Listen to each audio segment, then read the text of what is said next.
ይቅርታ። ምን እያደረክ ነው? ላግዝሽ ነው፣ ልሰርቅሽ አይደለም። ቄጠማ እንኳን የምትሰርቃት ይመስላል። አይ ቄጤማ አልሽው?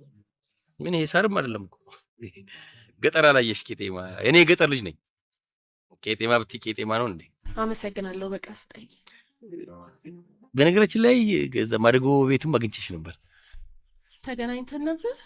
አዎ ረስተሽ ነገሩ ተናደሽም ነበር። እኔ መምህር ነኝና ተማሪዎቼን ላስመርቅ መጥቼ ነው ያገኘሁሽ። ያኔም ሳገኝሽ በቀሚስ ነበርሽና በጣም ደስ ይላል። እውነት ይገርምሻል። ነው ቀሚስ ናፈቀን እኮ ከተማ ውስጥ። እኔ የገጠር ልጅ ነኝ እንዳልኩሽ። ገጠር በቀሚስ ነው እንዳለ። እንዴት የኛ ሀገር ልጆች አሁን እንዴት ትርንጎ እንደሚመስሉ ብታይ። አዎ ሴት ልጅ ራሷን ስታከብር ደስ ይላል እኮ። በጣም አመሰግናለሁ።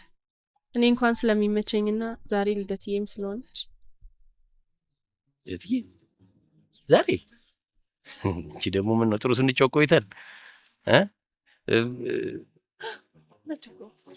አቤል ይባላል። ርብቃ እንዳልኩሽ መምህር ነኝና ያው የመምህር ደሞዝ ለምሳ ባይሆንም ለሻይ አያንስም አይደለ? ሻይ ብንጠጣ በልደትዬ እምቢ እንዳትዪ። እሺ በልደትዬ ስላልከኝ ነገ ጠዋት ስራ ከመግባቴ በፊት ቁርስ እንበላ።